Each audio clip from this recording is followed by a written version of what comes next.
What had Zenobia gone off to do? What was more important than meeting the rebel council? Had he made a mistake, sending her to the ruins? No. He knew they could trust each other. He could trust her because she never broke her word. And she could trust him because she could see right through him. Well, she'd probably be there well before him. She at least didn't have to fight her way through rainstorms of ravens. He knew the known knowns, and even some of the known unknowns. But he didn't know the unknown unknowns. You dig?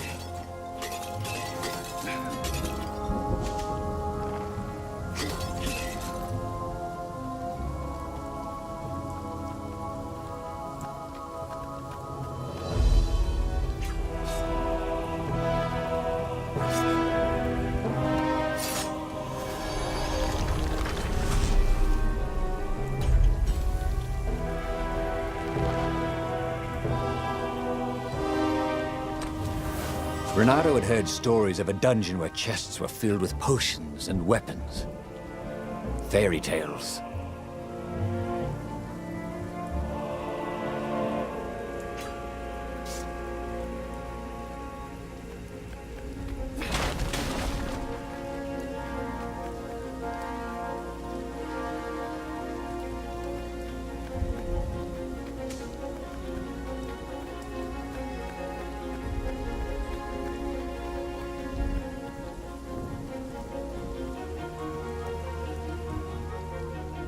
Oh, this really didn't have much in the way of safety features, did it?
But surprisingly, unwounded.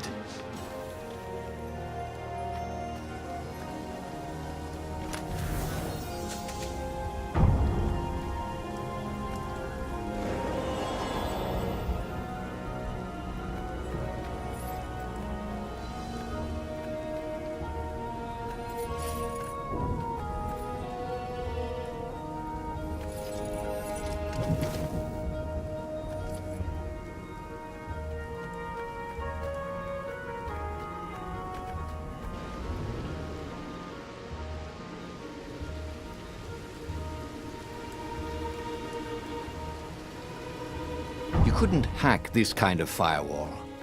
You had to warm it up to you.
As he came around the bend, there was Lupino. unconscious on the side of the path. And Renata could smell a familiar, sweet, smoky scent. Who? Zenobia. It had to be. She never used a combat spell when she could use drowsy gas. That meant she had the Iblis Stone. What would it do to her? She hated her father now. She'd kill him for sure. The council wouldn't mind if she killed the Emperor, but murdering her father would destroy her. He had to get to whatever ledge she was on and talk her down from it.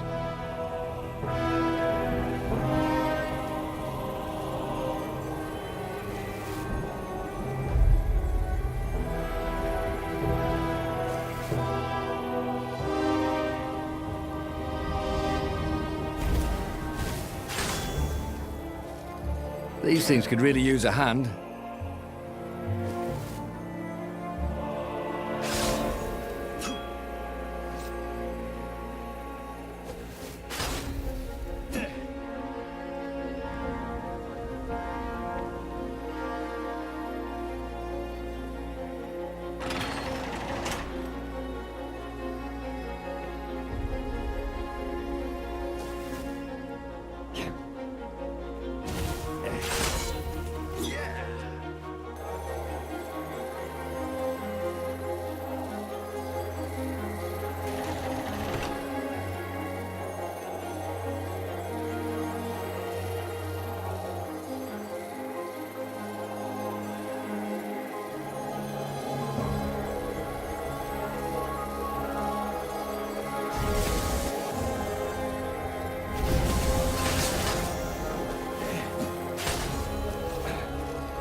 The long stairs.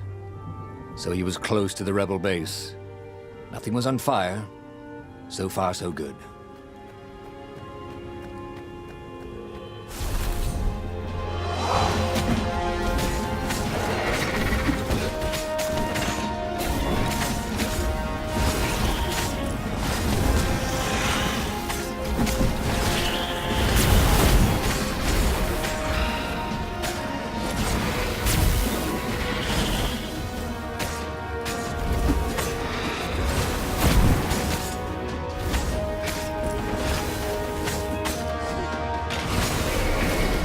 Renata was remembering all his old tricks, and some new ones.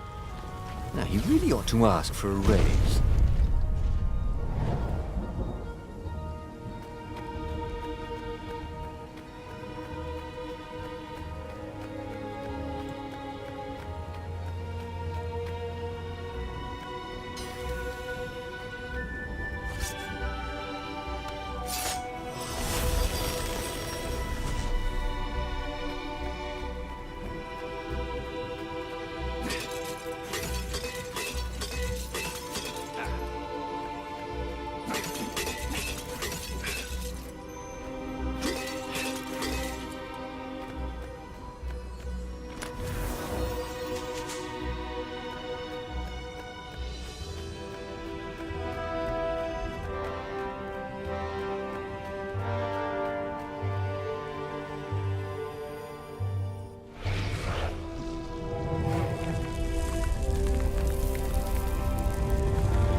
Everyone in the council chamber was dead.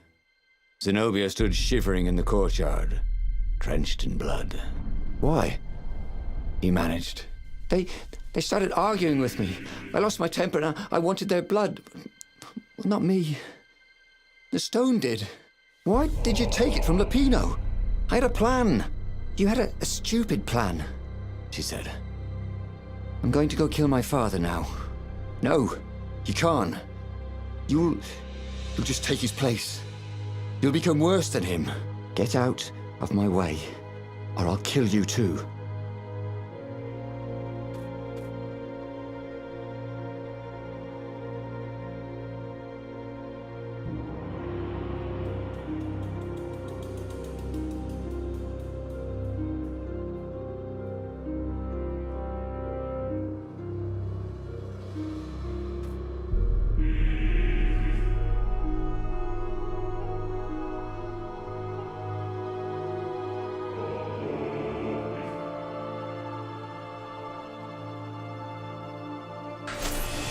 You won't kill me, he said. And I won't let you kill the Emperor. Enraged, she raised the sword. You hate him too? He could sense the Iblastone, yearning for his death. But she didn't strike. If you kill him, he'll destroy you. I know you. Shut up! She shouted, her sword trembling. I won't lose you again. Not for anything. Get away from me, he said, and he was very close. I can't lose you again. And he was in reach of her sword now. I hate him! I hate you too! I love you, he said for the very first time. And then she was weeping. He was holding her. The sword had dropped from her hand. He glanced at the Iblastone. It was no longer the black of the void. It looked like coal. No. It glowed, like a cinder. It was crackling, burning, crumbling into ashes. You've always loved me, haven't you? She said. She was weak. The stone had taken so much from her. Always, he said. She staggered as he helped her up. Let me take you away. Where? The island of Avalon. The sisters will heal you. He will follow us. Then we need the Farfarer, the fastest ship in the Empire.